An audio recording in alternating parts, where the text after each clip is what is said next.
This is so cheesy, but I cried the first day. Oh. So I knew I didn't want to let go. So that was the day that I knew that I wanted to be that's in so wine. special. Nothing is gonna come and it's just gonna be like, oh, maybe tomorrow, like I get lucky and then the dream job just shows up in front of me. It's like, no, you have to create it. But in order for you to create it, it's like you have to do a lot of baby steps. I felt like there was something important that I was doing. And I think that's what my life was looking for.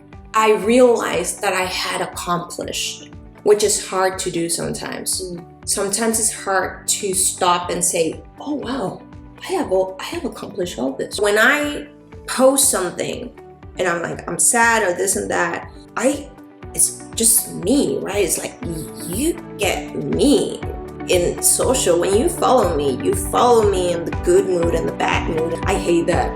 I'm gonna say it. It's the new me. So we are recording now. Well, nice. Cheers. Okay, cheers. Cheers. It's so nice to have you here, Lorena Wine Diary. Wine Diary. Yes. And I'm gonna throw you off a little bit. So okay. I went on your website. Uh-oh. And I read something, and I actually want to start off with that because I read something that it really, really resonated to me. And funny enough, it's a quote, and it's a quote. I don't know if you wrote this quote or you put together this quote or where this quote came from. I'm scared now. Yeah, but it's something that my dad would tell us a lot growing up. Okay. So you wrote, or it's on your website, the time will pass anyways. You can either spend it creating the life you want or spend it living the life you don't want. The choice is yours. Yes. That's a powerful statement. It is. I did not write that. But sorry, I do want to tell people that you will listen some Spanglish in here while we're talking. Okay, so I just want to say that up front. Exactly. Let's be up front. But going back to the quote, so since I've been a kid, I know, it's the looking for the happiness, right? It's looking for happiness, and it's like, okay, well, how? And it's like looking for, how do you do that? It's like you can even be working all day and working in an office, or you can just like live a life every day like it's the last day of yours, right? Yeah. So how do you do that? Well, you build it. Nothing is gonna come and it's just gonna be like, oh, maybe tomorrow, like I get lucky and then the dream job just shows up in front of me. It's like, no, you have to create it.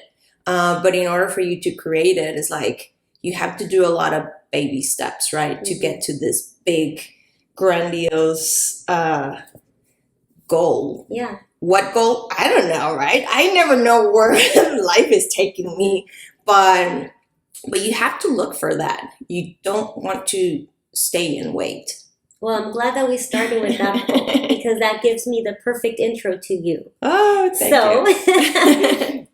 Lorena is a wine influencer, wine expert, communicator, blogger. I don't know. I'm sure there are many terms to describe it, but basically, you do something that I'm personally very passionate about. I'm very passionate about wine, and I very much support your work because you basically you're an advocate for wine, and you're a communicator. You bring people into this fascinating world that not everyone is accustomed to. Not everyone. It can be intimidating. Exactly, a very intimidating world. And I think that you do it with a lot of style, with a lot of grace, and in a very lighthearted and funny, with a very lighthearted and funny approach. So I think that's my Mexican side. Yeah, that's my Mexican loud and crazy side. Yeah. But I find it beautiful, and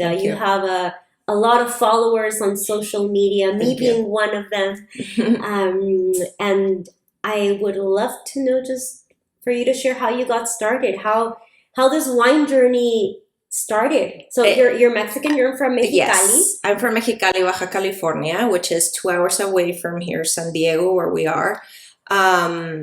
I've been living in San Diego for around almost, I'm going to say 12, 15, I can't remember already. Not 12 years. 12 years I've been in San Diego. Got married with this guy from Nebraska. And I was already working in Mexicali in You married him before you moved here? Yeah, no, I married him.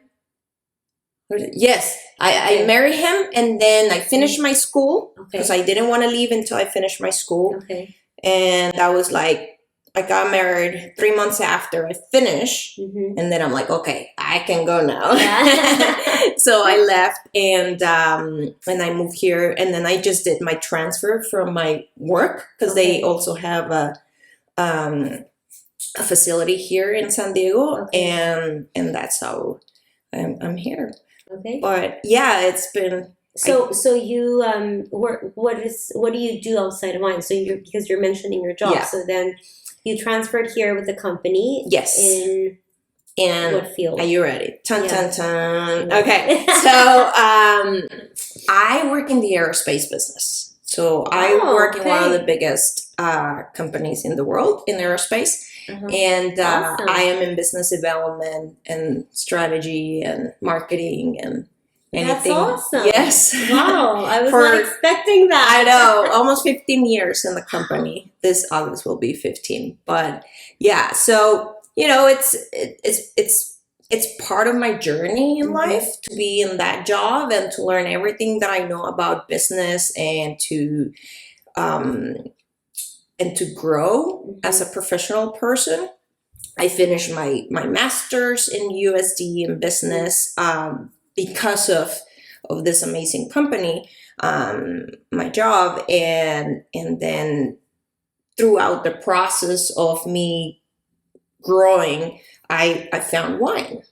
I fell in love with wine, and how did you stumble upon wine? It was so funny. I feel that for most people, wine is it's not something that they unless you were born in a family, maybe like a European family where they grow wine, they grow vines, and all that beautiful trajectory that I'm so many times jealous of.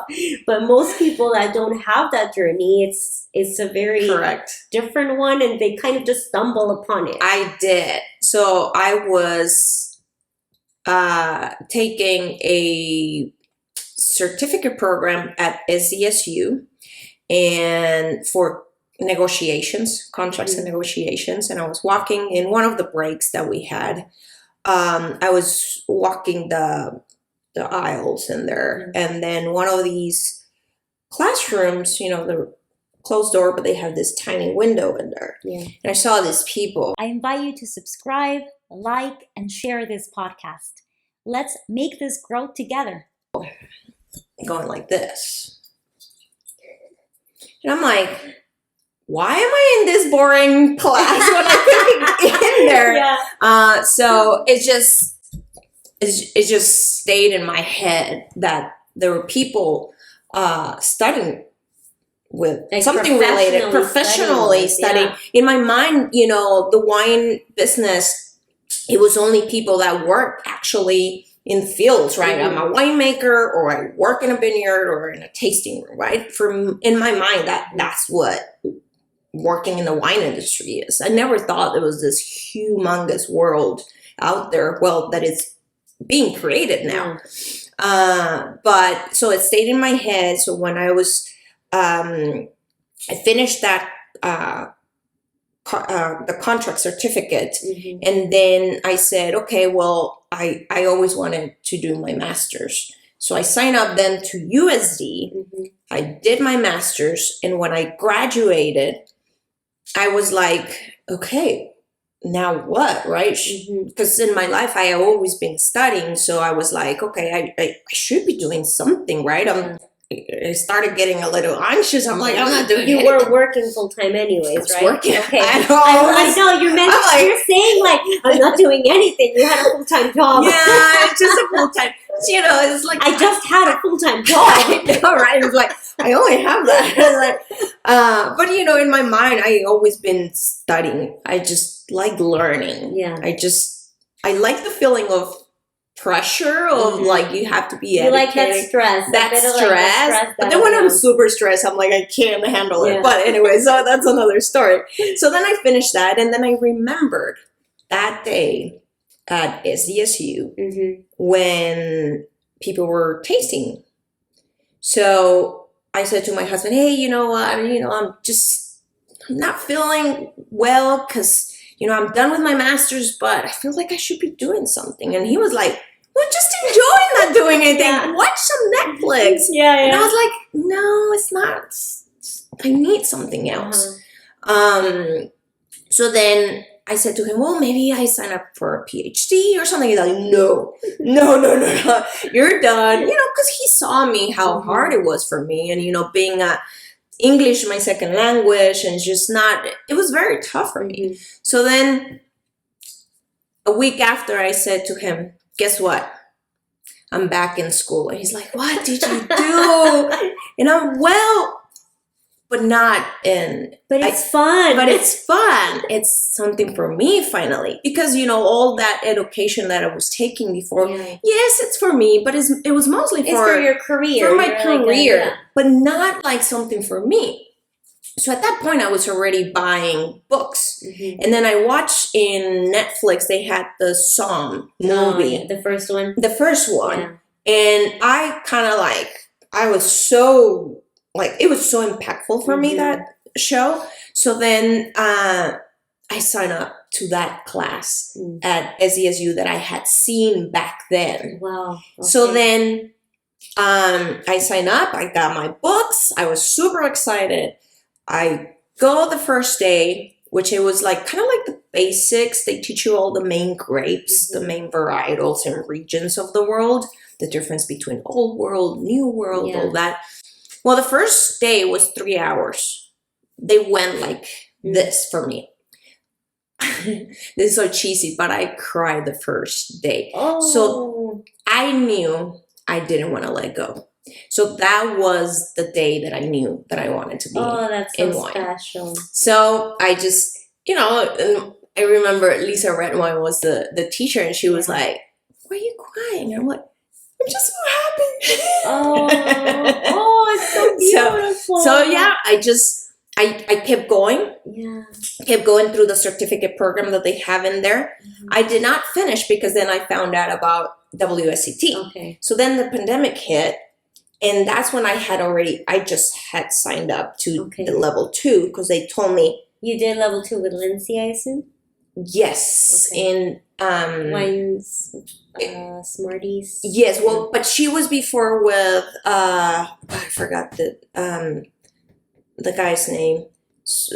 With Neptune? Neptune. Yeah. Yes. So she was there, and I took that class, and I passed it. It was very intense, but it was really good, and I felt in love with wine. I did my level 2 with her also. Really? Yeah. Oh, she's awesome. So then I had another handle in Instagram. It was Cali Life SD. Okay. So it was just showing. Wait, so your I didn't my know this. handle. Okay, so your handle started off. So your Instagram handle started off as Cali Life SD. Yes. And you already had your following from San Diego. Okay. Because I was posting restaurants and things to do in San Diego. Wow. It was just California life in San Diego, when was this then? What year was this? This was probably half a year before the pandemic hit. Wow. Yeah, well, maybe a little bit more, maybe a year before. It was when I had signed up to the SDSU program. And I was like, I remember my cousin, she's a big influencer. And she was like, no, Lorena, you already have a following. It's like, changing it. Yeah, changing it. It's like, why are you doing that? Your handle is so cute. I'm like, because that's not me. That's not what I want to talk about. Yeah. I want to talk 100% about wine. I just want to talk about wine. That's it. If you follow me, oh good. my God. You know, I love this because this is what wine does. It's like a bug. Like once it bites you, that's it. It's over. It's over. It was like I was so the things that keep me up at night.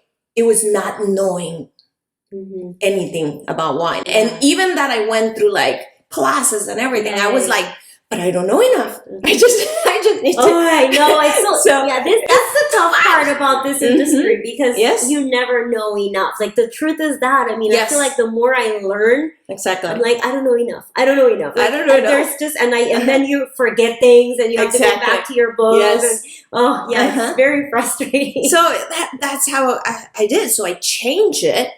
I had 4,000 followers in there. And then I changed it. The pandemic hits. Everybody starts drinking wine. Guess what happens? Wow. Boom! My account starts growing like crazy. But what were you? I mean, what did you do? Well, I just I was. Well, first of all, it was very interesting. I was posting things that I was learning in WSET in level 2. Right? Yeah.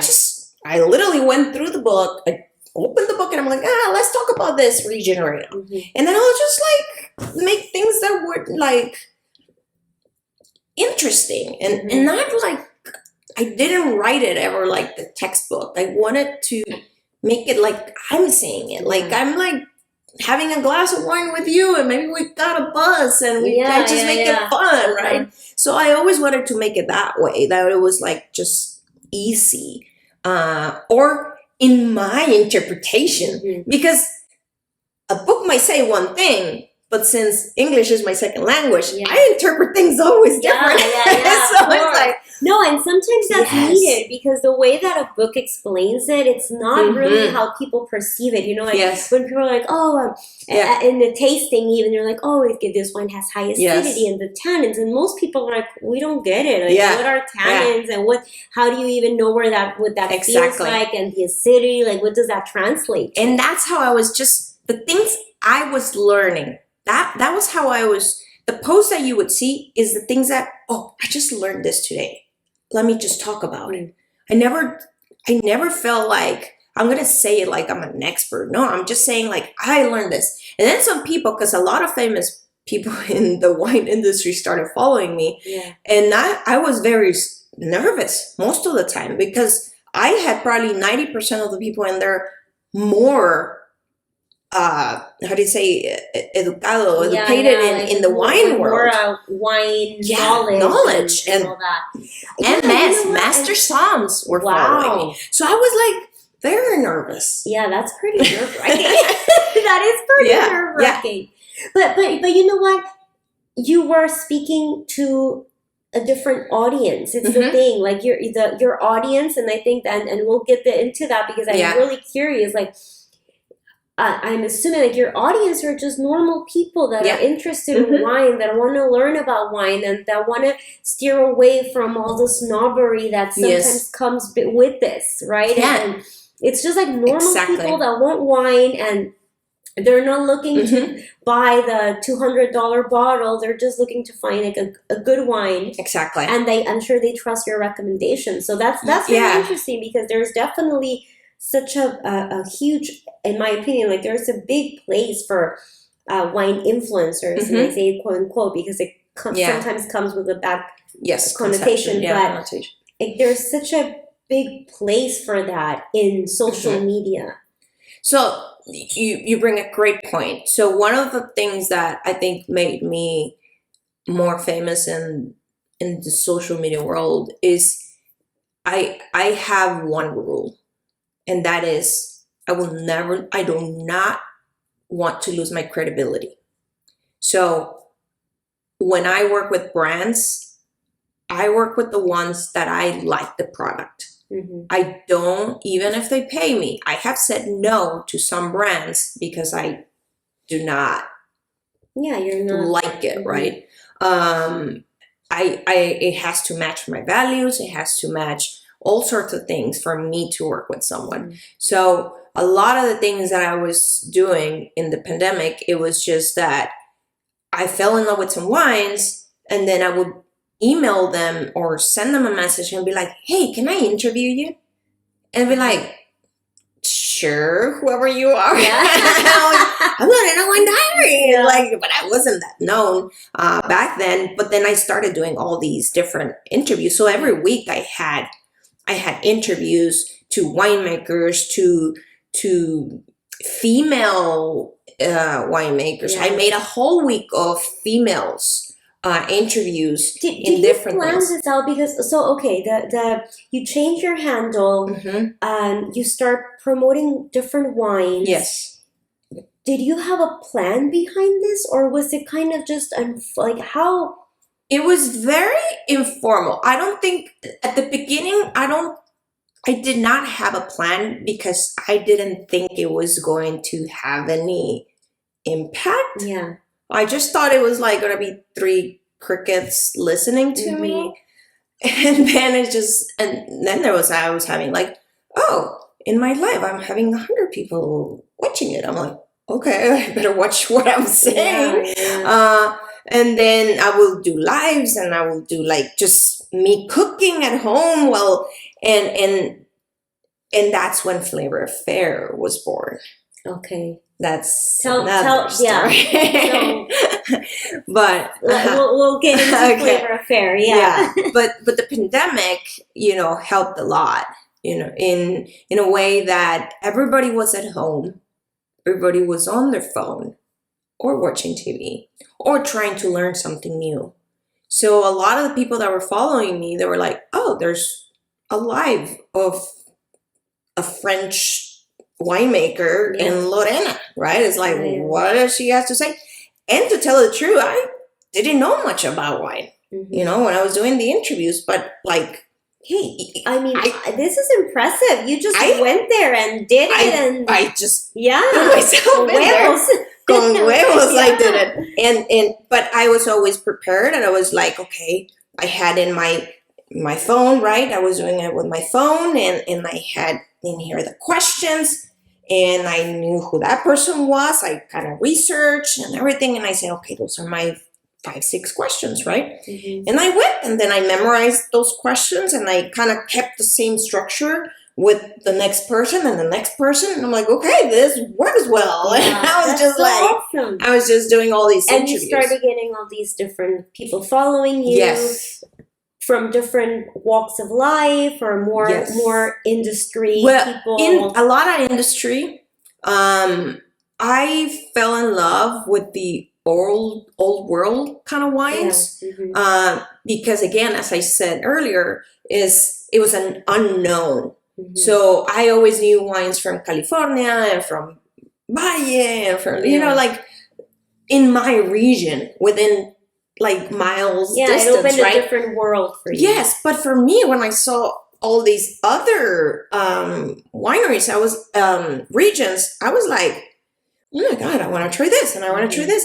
And then I was probably 80% of the time, I was just talking old world wines.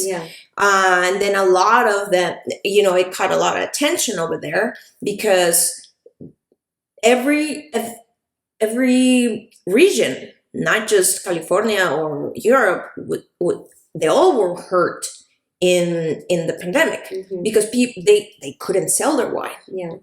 So who was there to talk about their wines? I was, right? So a lot of the like small producers, they had to rely on people like me to be able to talk about their brands and put their name out there and help them sell, because there was nowhere they could sell. So I felt like there was something important that I was doing. And I think that's what my life was looking for, right? It's like I always have looked to make an impact about something. Always. I think it's my type A life. I feel responsible of everything, and of my family, of my friends, I never think about like, what do I want? But I think what I want is that I want to make an impact in something. So I knew there was something important that I could do in there, and I just kept talking and helping brands, and it was very natural. It wasn't like, but I mean, all this while still having a full-time job. Oh yes, and so how and have a you fur managed baby. that? Because you can, and a fur baby and a husband, yeah, and you know, family. We're Mexican, so family, comes is with like package, it's big.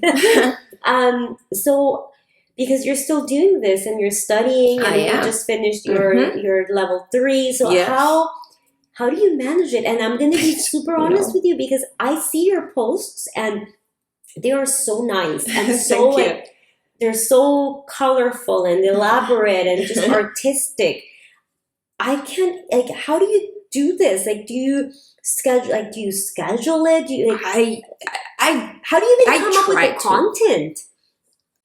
So I don't know. I think it's just, I have this thing. I found something that I'm good at, and, you know, maybe not to memorize the WSET book. Maybe it isn't, but I do keep certain things that are important, and I like, you know, I don't know. It's just, before it was more planning. I got into this time in my life. It was this switch where I felt like I was doing a lot of the things like the others were doing, like just following a trend, right? Is follow what the other wine connoisseurs or the wine communicators or influencers were doing, and I was just following. And I felt that way for a long time. And I started getting closer to my 40s, and I realized that I had accomplished, which is hard to do sometimes. Sometimes it's hard to stop and say, oh, wow, I have accomplished all this, right? And it's hard to get to that point. I think it's one of the hardest things to do in life, because you always want to keep going. And you never think to stop and look at and then enjoy. And that's when I transitioned from being a wine influencer to being Lorena, right? And now I do things for fun. What are coming in my head, I just do it. And you know, and what though? It's just you can changed. see that. You can see that. Really? Something changed in your account. I'm serious. Something changed. Because I've followed you for a while, and I don't even know how I started following you, to be honest. But I know that I followed you for a while, and I see there's something a little bit more playful about your posts now. There's something a little bit more. Thanks. Yeah. More fun. Well, it's me now in every post. Before, I was just doing what the others were doing. And then that's when I just stopped and I said, no, right? I'm very passionate. I'm a very passionate person, and it also comes with the Mexican part, right? That we're and then the pandemic also helped me a lot with understand what was making me happy, and having a good glass of wine while I'm cooking, and while I put my vintage music, and those things together made me dance and enjoy the flavors, the aromas, all those things. Yeah, the whole experience. It created this love to taste, to everything, to the experience. And that's how Flavor Affair was born. So tell me about Flavor Affair. Tell us about Flavor Affair. So Flavor Affair started during the pandemic. As I mentioned, I was cooking, I was dancing, I was opening a good bottle of wine, and I was just like, I was enjoying that moment. I was enjoying myself.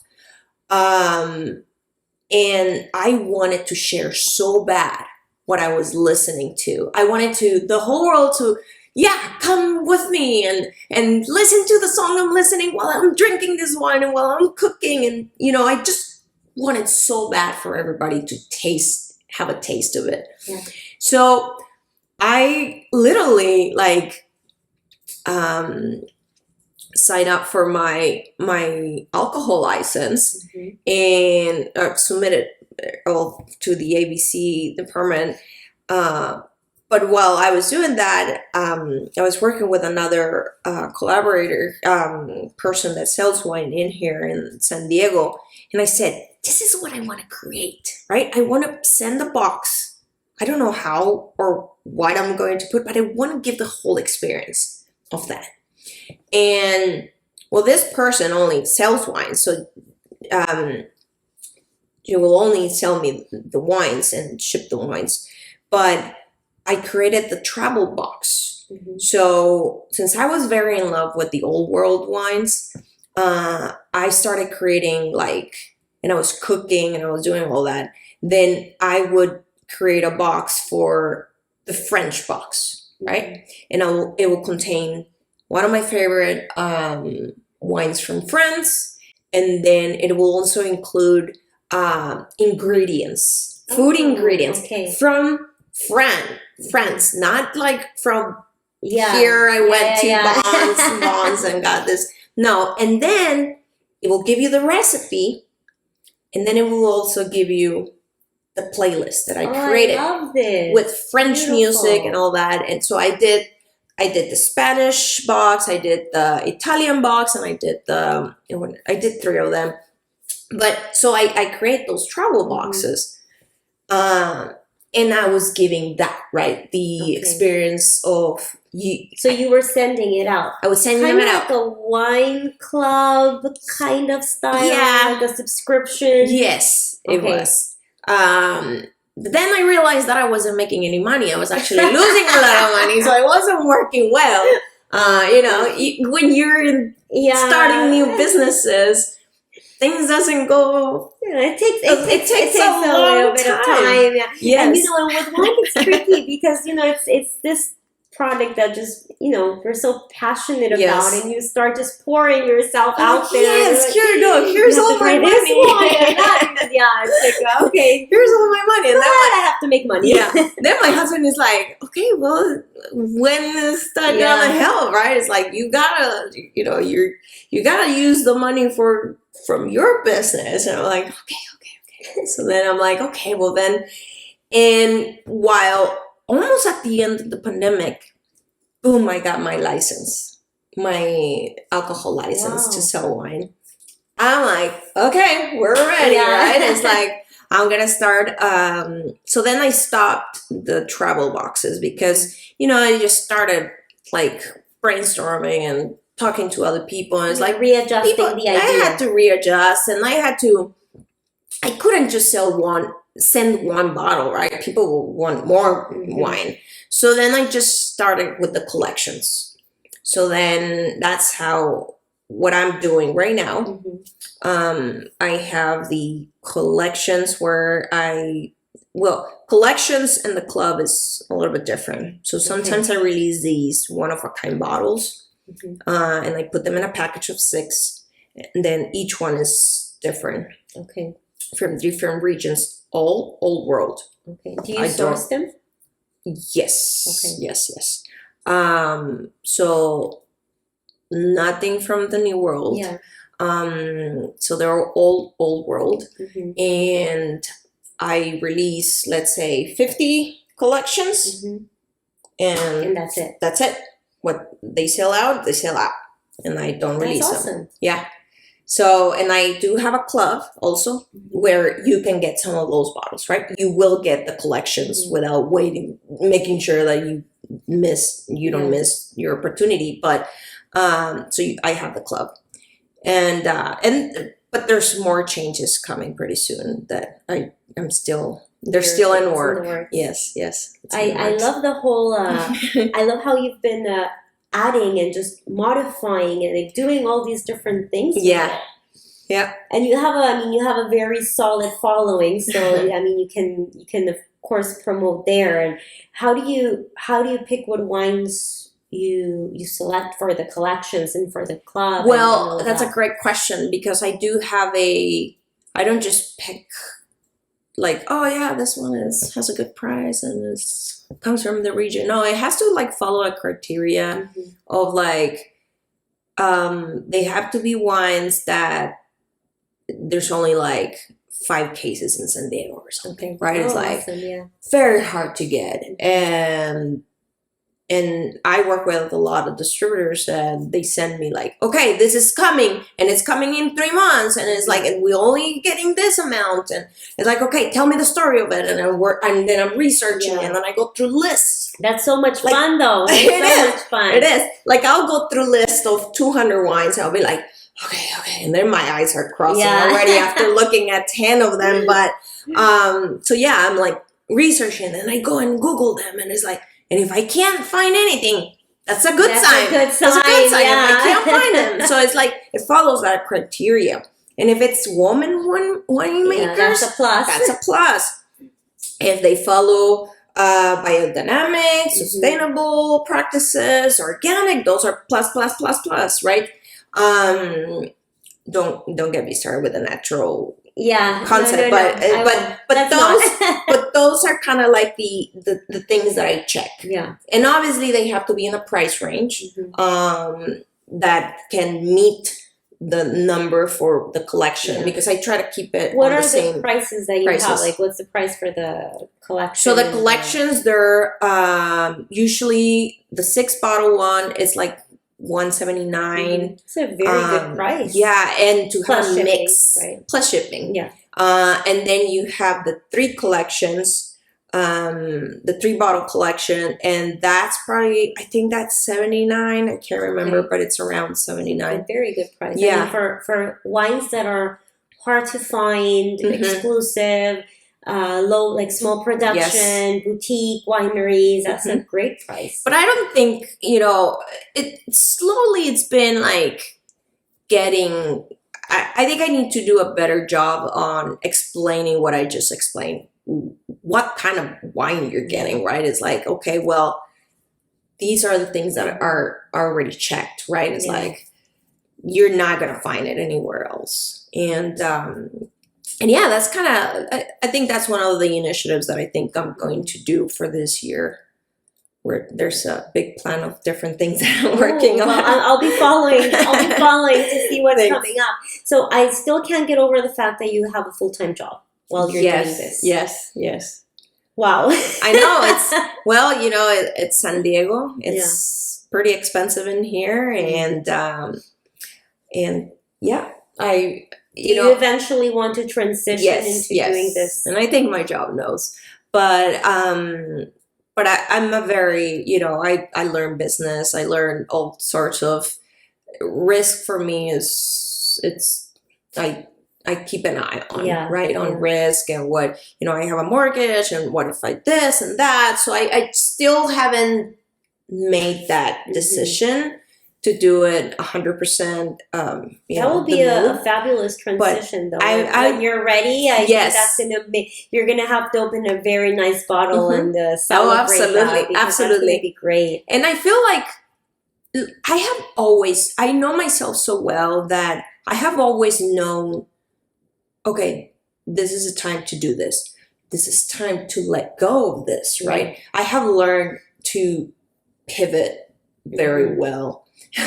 And know that, okay, I'm ready, I'm not ready, and I don't think I'm ready yet, because I still feel like Flavor Fair is changing, and Lorena Wine Diary is changing, but I'm working to do this, merge them and be able to, these are the only 5 things that I'm going to be doing, right? Because 5 is a lot. Still. I know, it's still a lot, but like the service part, and try to be more in person, and that's something that I'm working on. To do more wine tastings, to do in person, and to do more in person events, do more be known in San Diego, because right now I'm very international. It's probably 50% of my audience is European.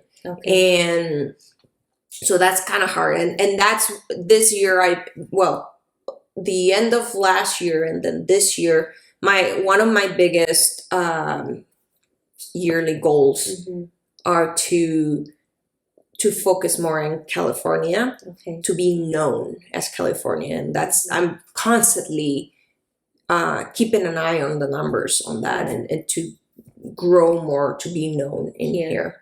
Yes. How do you manage, let's say, I mean, for me, social media is tough. And I think I'm too old. No. I work, and I don't feel old. I mean, I'm not old. Just social media is a monster for me. Like it's this big thing to tackle. You know, I have my account. I'm posting this on my accounts, and I'm like trying to promote and do all that, but I feel it interferes so much with day to day. It interferes with not so much with privacy. I'm not a private person at all, but I enjoy so much just like this one-on-one and the moment. I love living the moment, and I feel social media interferes with that. How do you manage that? Like, how do you manage making that separation? And I'll tell you the one thing, for example, you mentioned your husband, even just like when you walked in the door, you're like, oh yeah, my husband. Like, oh my gosh, she's married. Like, I didn't even know you were married. And so how do you manage that? There are very few things that are very private. So my husband is one of them. But I think it's been like that because he's not a social media person, and he's never wanted to be part of it. And I got it very clear. And for me, it's okay, because then I can say, oh, wow, I do have one thing that is private. Right? Yeah. I'm like, so it is funny. It's like, nobody knows that. It's like when I post Q&As in my stories, most of the time the question is like, are you single? Or like, no, I'm married, and I've been married for, I don't know, 12 years. And like, what, you're married? I'm like, yeah, hello, Woods. I'm like, how do you think why do you think I was born with the Woods? No, of course not. So yeah, it's hard to keep things private when I've been so open. I think I made the decision one day to say, and I had the conversation with my husband, and I said, let's talk, right? Because when my account started growing, I said to him, I'm public now. Yeah. I'm very public. And before, he didn't see it, like, he didn't care much when I was 4,000 followers. But then I hit the 10,000, then I hit the 15,000. And then he was like, okay, people from my work are following you. So it was a little bit tough. Because, he's a super private person. He doesn't say anything at his work about his personal life. Zero. And then, like, he got people that he knows from work following me, and they're like, okay, I'll get the whole, Woods experience over here on this side. So for him it was hard. For me, it was tough. It is, you would see me right now, like, it doesn't look tough. Well, I've been doing this now for like several years now, and I don't. You learned how to manage it at this point. I do learn, but I at this point I'm an open book. I think there's very few things that I have not released yet, and I think that I know that I will say them eventually, but I'm not there yet. Nothing crazy, right? I didn't kill anybody, but No, but it's interesting because I think at the end of the day, I mean, and so for me, having this podcast is really, like the theme, like people in Cork is really like, how did you get here? Like what the journey, right? And the journey comes with a lot of things and with a lot of sacrifice also. Absolutely. And I think that's important to bring up, the sacrifice that so many people have to go through in order to reach their goals, in order to accomplish the things that they set their minds to. And I think that's probably the part that I many times see lost on social media, because social media shows you a very pretty picture of life. And I try not to lose that. I try not to be that pretty face in one. I always try to show the behind, right?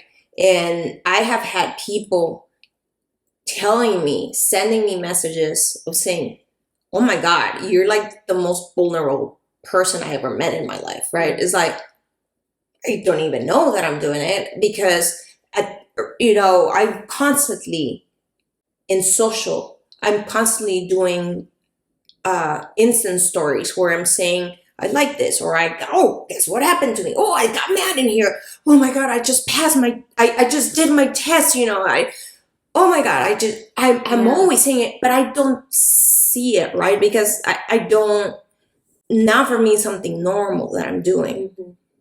But people are following and people know me well.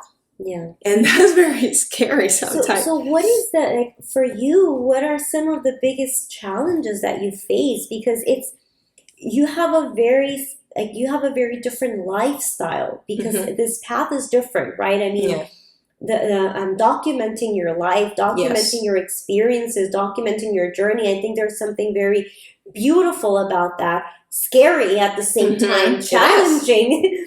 So what do you see as the biggest challenges? Because I'm sure some days you're like, oh, I don't want to record anything. I want to just disappear from social media. Do you have those days? Yes, I do. But I do, but I don't do. Let me say why. Because I ended that Lorena that was showing just a pretty picture, right? So when I post something and I'm like, I'm sad or this and that, it's just me, right? It's like, you get me in social. When you follow me in the good mood and the bad mood, and it was a bad hair day, or it was like right now I'm wearing pants and like yoga pants and like tennis shoes. It's just there's always days that I just don't feel. There's I don't know. I had January, I did the not drinking.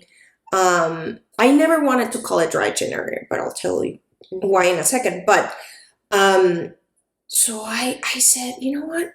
I'm not posting, because for me, December was very busy. I had 5 collaborations in 1 week. Wow. And I had to film, record, and when everybody was baking cookies, I was baking cookies, but for filming and to do things like that. And it was very stressful. And, working with brands and like, oh, we don't like this. We do that. Blah, blah, blah. So it was very stressful. So I just said, you know what? January, I'm done, right? I'm done for the whole month.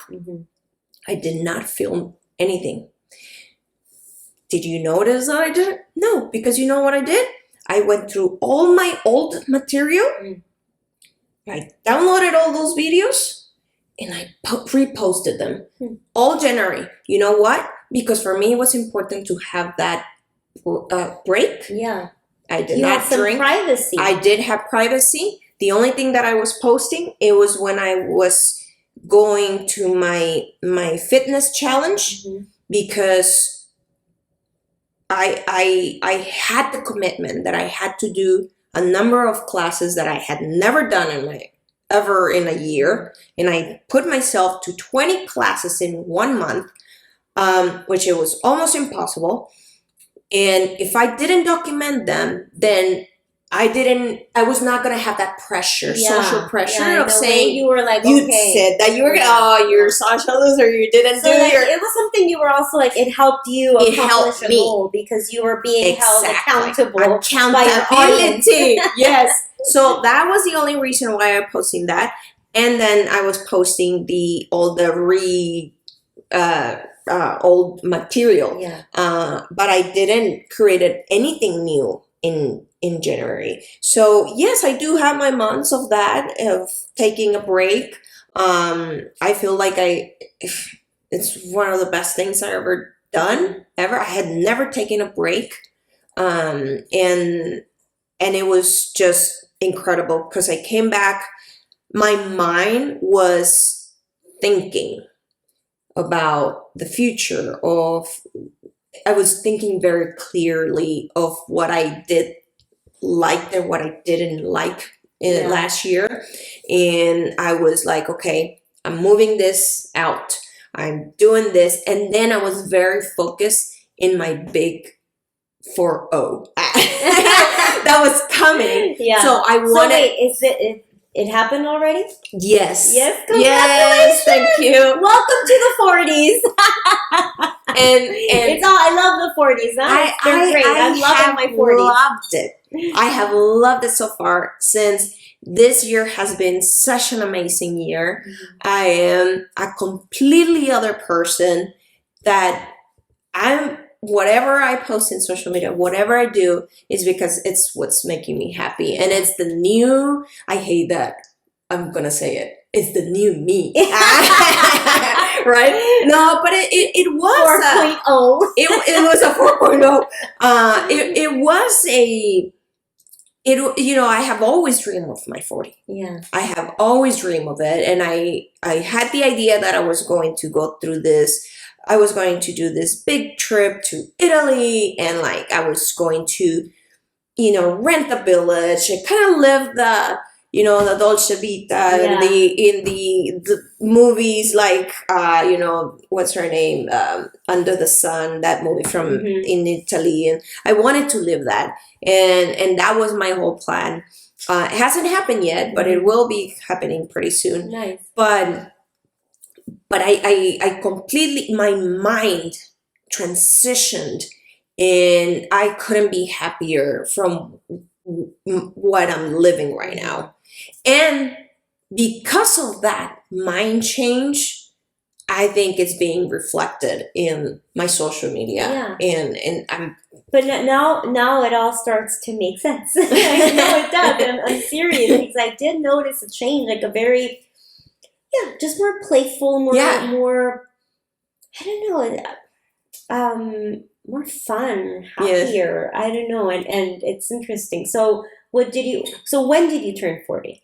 Well, I turned 40 in February. Okay. But, this transition, since I knew it was coming, it just started a while back. Coming, like maybe 8 months ago when I was in 39 and I knew it was coming, and I was feeling this pressure that I'm going to be 40, and I'm like, am I where I should be in my 40s? And that's when I told you earlier is stop everything, stop and look around. Dude, you have an amazing job, right? Not in the wine industry, but you have a really good job in corporate. You have, your master's in one of the best schools in San Diego. You are doing your passion, which is wine. And you're good at it. Kinda. You are. I am traveling. I have a great husband, and I have a beautiful furry baby, and I have a great family, and I have a beautiful home in San Diego. I own a home, right? And it's like, whoa, life is not bad, right? Yeah. It's like, and that's when it hit me. And I was putting way too much pressure of trying to always win, because that's my mentality since I was a kid. Mm-hmm. I have always wanted, my father had a very tough time where he lost everything, and I was the oldest, and I have 3 brothers, and they were like babies when, all this happened. And I had this big pressure. So I always looked to like make sure that everybody was okay. And recently I had this talk with my brothers, and they said to me, hey, we want to talk to you. It's like, yeah, what? And they're like in their, 30s. They're married, and 2 of them have kids, and they're good, right? But then they came to me and they're like, hey, we want to talk to you. And I'm like, yeah, what's going on? We just want you to know that that's it. You don't have to worry about us anymore. That's powerful. And I was like, they released you. They released me. And I swear that's when it changed. Everything changed.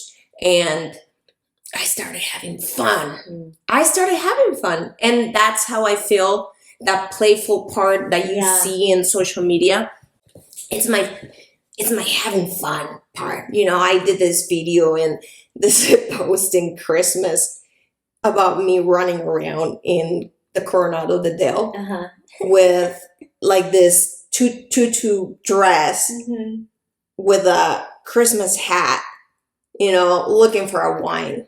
All over. Oh my God! I have to see this. I did not see this. It's so funny. It's such a funny. But it was me, right? And I do all these videos that I think, it's just I have the idea and then I try to do them the way that it was in my mind, but then they come out like completely different and even better than what I thought, because I was just having fun at that moment, or but see, something that's unexpected. What social media has to be. Something real, something genuine. Yes. You having fun. Yeah. And if you do it that way, I think it will be long lived. Because you won't get tired of it. It won't be something that you're pressured into and you're like, oh, I have to post. Oh, I have to do this. Yeah, exactly. It's a different. Did you say something? Did you call me? I'm sorry? Oh my God, I heard him. Sorry, that's my husband over there. Also drinking wine. Yeah, also drinking some wine. Hopefully. What do you think of the wine? I love it. I love wines from Uruguay. Yeah, because they're very fresh. They're not too heavy and like too fruity or anything. And I really like that. And this one, so it's the name of the winery. It's Cerro del Toro, and it's about 2 kilometers from the ocean, from the Atlantic Ocean, in this region called Piriápolis. Okay. The wine came in a wine suitcase with my husband. He's from Uruguay, so he brought me the wine, and that's good. And it's a really nice, a Pinot Noir.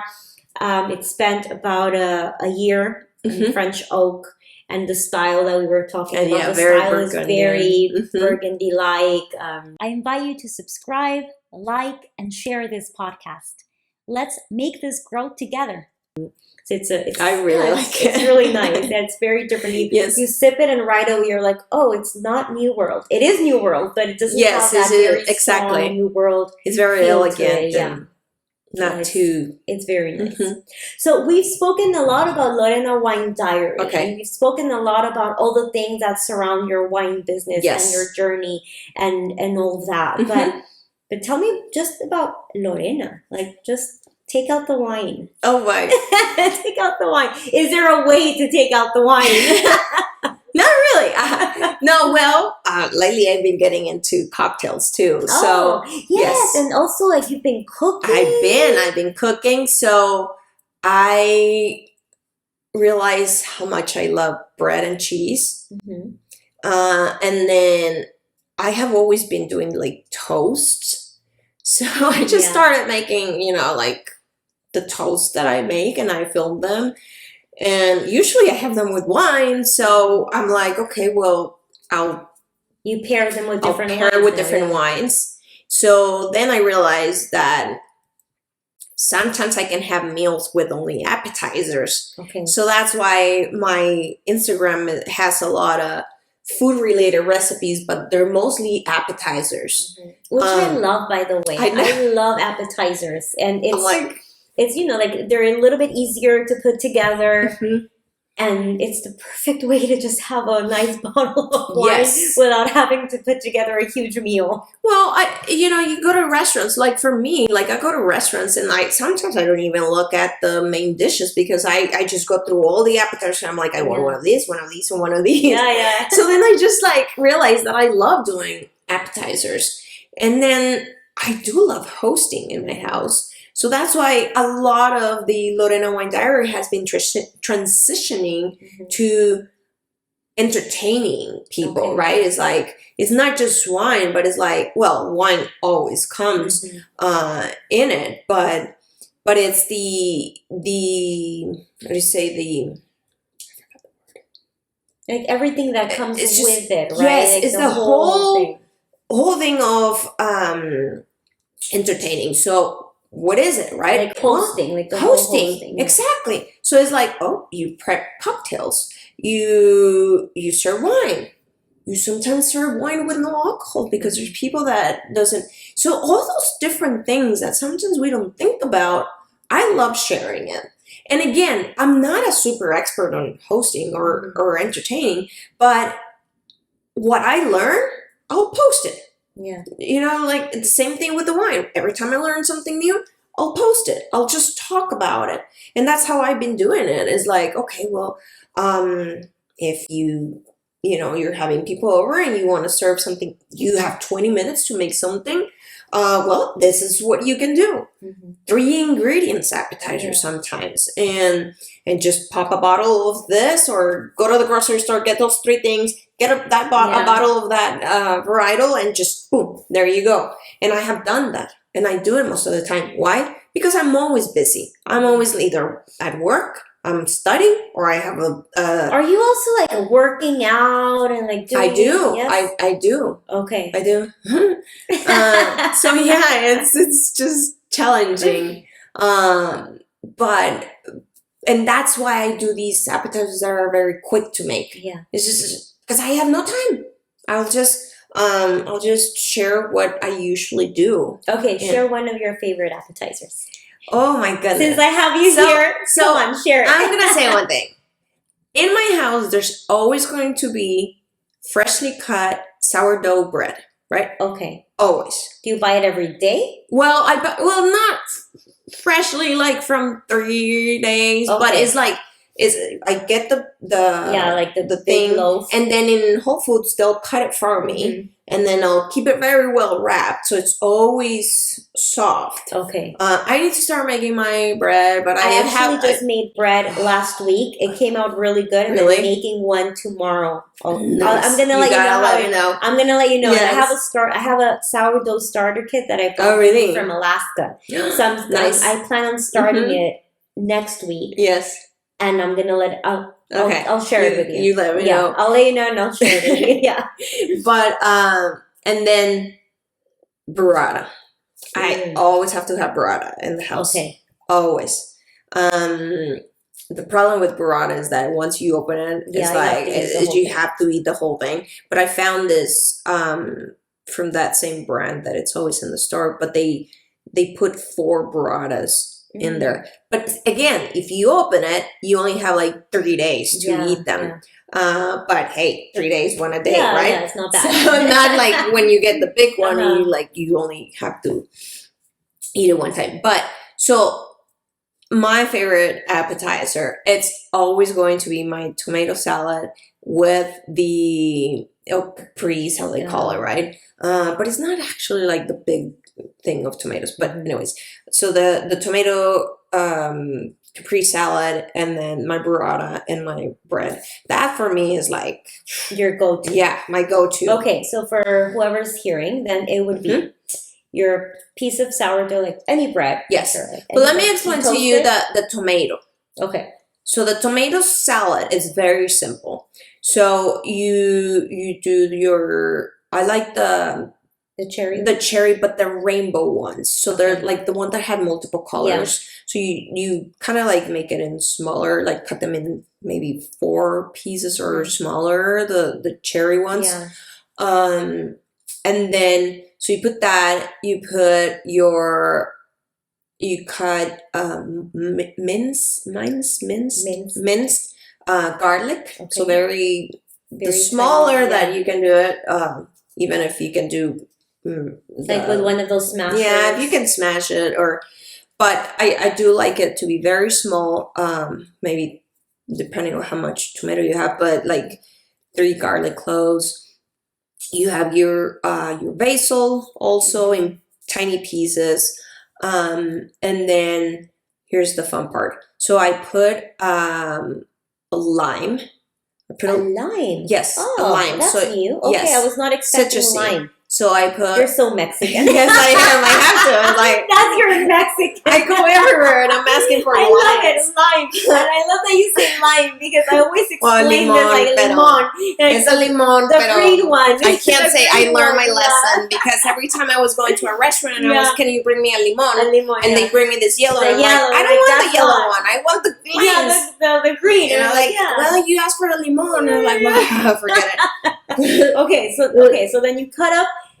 Yes. Very interesting where this is going. Okay, so you cut up the tomato, the rainbow tomato, super like little. Yes. Short, little. Then the garlic. The garlic, okay. And then your basil. And then you squeeze a lime. Well, depending. If it's a key lime, which are smaller, you just do one of those. If you're doing the regular American lime, just do half of it. Okay. And then you put, here's the fun part. So I put pepper flakes.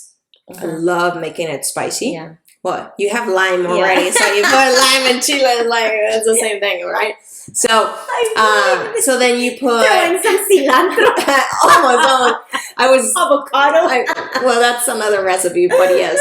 But then I put the olive oil, obviously, salt.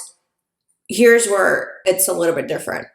I do not like the black balsamic. Okay. So I buy the olive, whatever, white balsamic. It's a white balsamic, so it doesn't look like your food. So then you pour some balsamic, the white balsamic, and then what else? And that's it. I put a lot of like pepper flakes. So then you super mix it. This is very different. Delicious. And then you just... You know, did you come up with this, or you saw it? Saw it somewhere? No, I came up with that. Well, it's the Capri salad is very simple, right? It's but this is not. You use those things. Yes, but these ingredients are different. I mean, the definitely the chili flakes. Okay, that I get it, but the lime.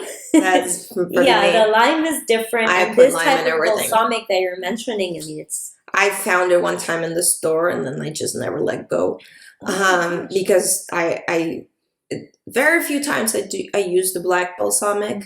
But you find it too strong?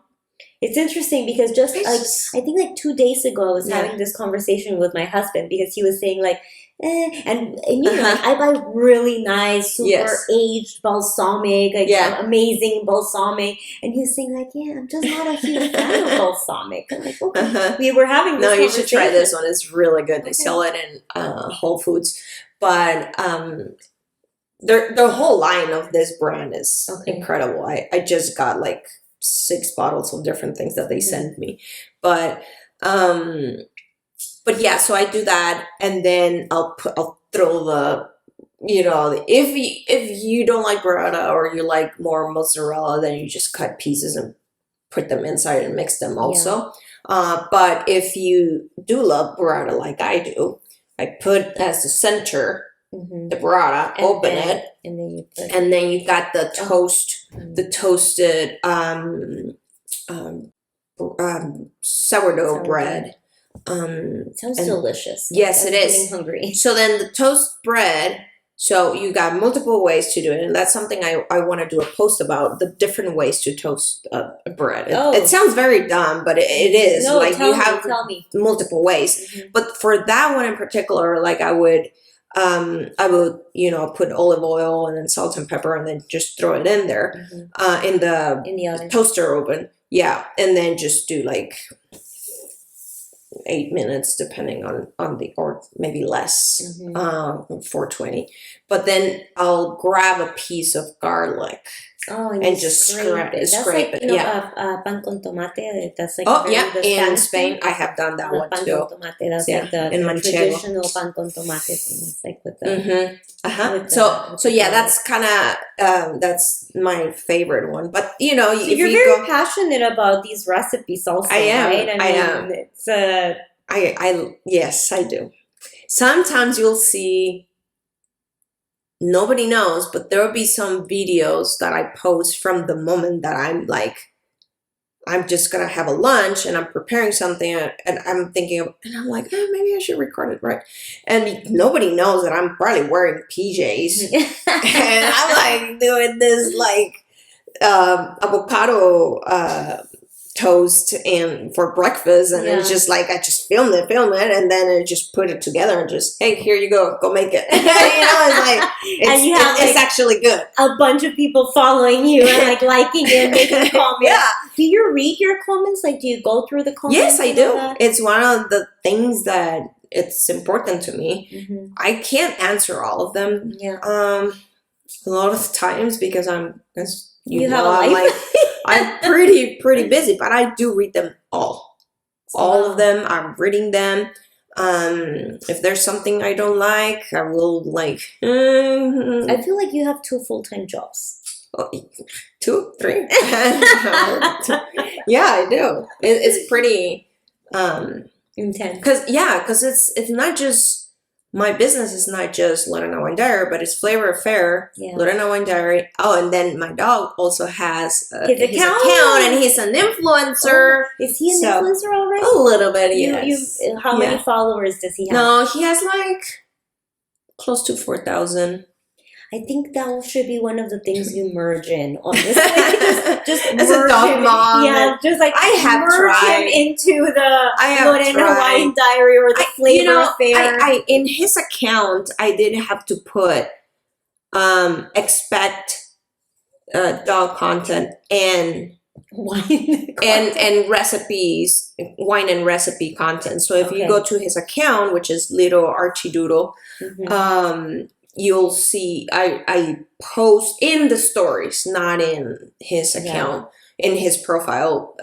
It's in the stories. I'll post all the videos. And then a lot of dog moms have been following me. They move, over here, they cross the line, the transition to my account because they also like that. I'm a huge dog lover, as I was telling you. So now I have to follow Archie. So you have a new follower, and I just awesome. Well, to Archie. I'm following Archie. It's Archie answering and everything. Yes, I know.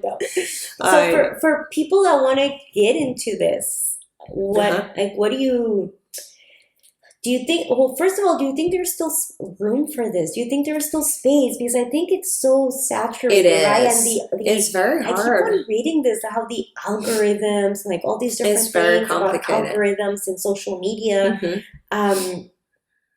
What would you like? What would you recommend? Like, if anyone's hearing and they have a certain passion they want to follow and they want to do it through social media, because there are many ways of following a passion, right? Yes. But if it's through social media, do you think there's still room? Do you think like how? So like if you were to start today, it is a very very complicated world right now, and me as having 30,000 followers, it even for me is very hard to grow. So it is complicated. It's not easy. So don't think that because you come and you post pretty pictures, you're just gonna all of a sudden become like this famous person or you're gonna grow quick. It's not. It's doesn't work that way. it's just, but however, I'm not saying no to people. I'm actually just telling people, because they ask me all the time, or when I get people consulting, I consult sometimes people, and they'll be like, well, what should I do? I'm like, the only thing that I recommend you is that be yourself. Like, stop looking to be like the others, which is something that it was a mistake that I was making. Yeah. And sometimes I wish I didn't follow that many people, right? I follow 2,000 people. And sometimes I wish I didn't follow because, and sorry for my wine friends that I follow, but the point is that sometimes you get so, you're following certain, because this other person did this, then I'll do it the same way, and then it worked for them. So then you start losing that creativity, and that's the reason why I said I wish I didn't follow anybody, because sometimes when I don't see things, then I create my own. Yeah, and I want to be original. I don't want to be seen like, oh, this girl already did it. This other one already did it. Oh, Lorena's also doing it, right? And I don't want to be seen like that. I want to be seen like I'm creative in my own way, and I'm sharing my message to you in the Lorena way, right? So my suggestion to everybody is like, don't try to be like, oh, I'm gonna do it this way, like Lorena's doing it, or like this other person is doing it. Just do your own thing. What does your heart tell you? What does your mind tell you? Do it that way. That's the way. And then with that, put a plan, right? It's not that easy. There's all these social media strategy. It's like, don't think that I haven't learned all that. I have gone through hours of podcasts. When I go on my walks, and I'm not studying, I play podcast about like social media or about what work, and I'm not copying the content, but I'm copying is the strategy, what has worked for them. Yeah, and you put that strategy to use for you. Yes. And also I work in business development and strategy in a big aerospace company. I was going to say, so that's had a huge impact in your business, because at the end of the day, you have all that experience and all that knowledge that you apply to your passion. Exactly. Yes, I do. That's a huge plus. Plus. I analyze. I do a lot of competitive analysis, and I look at like other people, like in companies. Like I look like, okay, what are they doing? What are we not doing? Like, what are the benefits and all that? So I analyze. I do a lot of analysis. Awesome. So I do apply it in my account. Right? It was like, okay, what are the others doing? What are the, what can I do better? How can I do it my way? How can I not look like I'm copying, right? How am I, and I'm constantly trying to be creative, but evolution, like learn something new and like come up with new ideas. But I think that you just said something that is extremely valuable, especially for young people that are listening and young people that follow you. Don't stop studying. Don't stop your, like don't drop out of college. Like, don't do all these things because you want to become an influencer. Yeah, it doesn't work that way. It doesn't work. Exactly. And I think you are a beautiful example of that, because you are applying all your studies, all your knowledge, all your masters, like everything, you're applying it into your passion. But you still, to this day, even though you're extremely successful as Lorena Wine Diary, I still have your corporate job that nurtures that other aspect. It's fabulous, and I think that's a great example and something that you should post something about this. It's such a it's very long, but it's very important. It really is. This is a great advice for a younger generation to say, like, you know, I feel that a lot of young people, they just want to be influencers. They want the easy money, right? Because and the easy, because I know it's not easy, but you know, like, oh, let me become like, let me do videos, let me become an influencer. So one time I had this person I was talking to, and she had that, right? It was like, that idea. It's like, well, I want to be a lifestyle, because she asked me, how do I do it, Lorena? Tell me, how do I get to where you are? I want to start, and with 0 followers, right? Like from the bottom, right? From scratch, starting. I'm like, okay, well, how have you, what is it about, right? What are you talking about? Lifestyle. Like, and then I start laughing. I'm like, sorry, I don't mean to offend you, but unless you're not like Kim Kardashian, you can't be a lifestyle influencer. What is right? lifestyle? I'm like, unless you're not like, you have, then I ask, okay, do you have a mansion? It's like, no. It's like, okay. Do you drive a Ferrari? No. Okay. Do you? And it's like, and I started going like that. Okay, well, you can't be a lifestyle influencer. You're not Kim Kardashian. You can't be just like, because people are not just gonna follow you because you're cute. Work like that, right? It doesn't work like that. What is the value? What are you bringing to? What is the value? Who is your audience? Do you know who your audience is? Well, people that want to see all the things that I do. Okay, again, doesn't work that way. There's, I can keep talking about this topic because for me, this topic is very, I analyze it too much. And there's way too much. And I had this conversation with another person I was consulting, and when I explained to her the whole context about the analysis that you have to do in social media, she was like, I thought it was just like pretty pictures. I'm like, no. It's like, do you know who your audience is? Do you know who your avatar is? The person that you are writing the post to. Do you know her name, right? Yeah. The avatar that you are. It's like, no. It's like, well, then you can't just speak to the world. And that is why you need a background. And you have that background. And that's very much worked in your favor. It has. So if you ask me, why have you succeeded? Because, I'm also very, I try not to show things in my body or things like that will gain me some, I try to protect all that. I want my followers to follow me because, they're learning something new. They were, something different. The value, right? Yeah. That's what I want.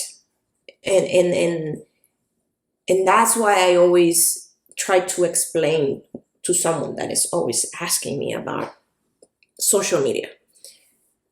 There's a whole world that's why you have marketing firms managing these accounts and all this, because they do these analysis to grow, right? Their brands and things like that. So Lorena Wine Diary, even though that it's me and it's literally me, the real me, it is like a brand, right? It is. Oh, it's a brand. It's a complete brand. Yeah, it's a brand. It's a business. I mean, you're it is a business for exactly. You have clients, and I have value. I have a value proposition. I have my company, my yearly goals. I have my everything. But you have all this because you are your own. You are managing your own business. Yes, and you have the knowledge, the experience, the background to do this. Correct. Because you studied for this. At the end of the day, I mean, there was this entire process. Life brought you to this point. Yes. Not by coincidence. No. And I think that's such a great example, because I feel there are a lot of things happening in social media that are just kind of like a spur of the moment. Yeah. And maybe won't last. But, you're analyzing your audience. Correct. Like you have all this background. I'm looking at what apps are going out there. You know, I actually had that question. What do you see? Like, how do you see social media changing and AI and like all these different things that are starting to come up? And I feel that the world changed so drastically in the last 20 years. How do you see it moving forward when it comes to social media and the impact that it will have? So social media, like, I think I got in the right time when there was like a need, right? And that's when you want to be. You want to be in the moments in life where it's a need. Is that correctly said? Yeah. Like when the world needs it, right? There was a need during the pandemic, and that's why it became so important, social media. Something that it wasn't. It was more like a fun thing to use, right? And that's how I got it, right? It's like I thought it was, we were getting all our content from social media. Exactly. So then where is it going? I think, you know, Instagram is pushing too hard to continue to be that number one, because even though TikTok is in there, I think, you know, it's still Instagram number one. Number in any and then for many of the platforms, they really have to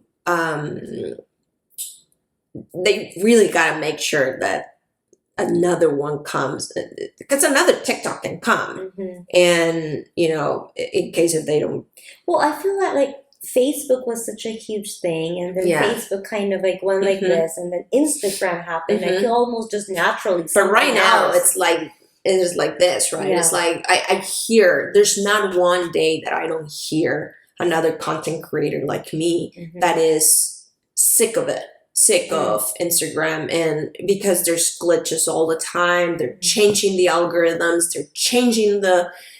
Oh, we're going to give you bonuses. And then, oh, we don't give them to you anymore. Oh, now you have to pay. Oh, now you have the verification thing. Now you don't. Or now, you know, people have to pay for it. What happened to the ones that really got it before? Oh, now they maybe have to pay now. It's like, there's all these So they're struggling then to keep it.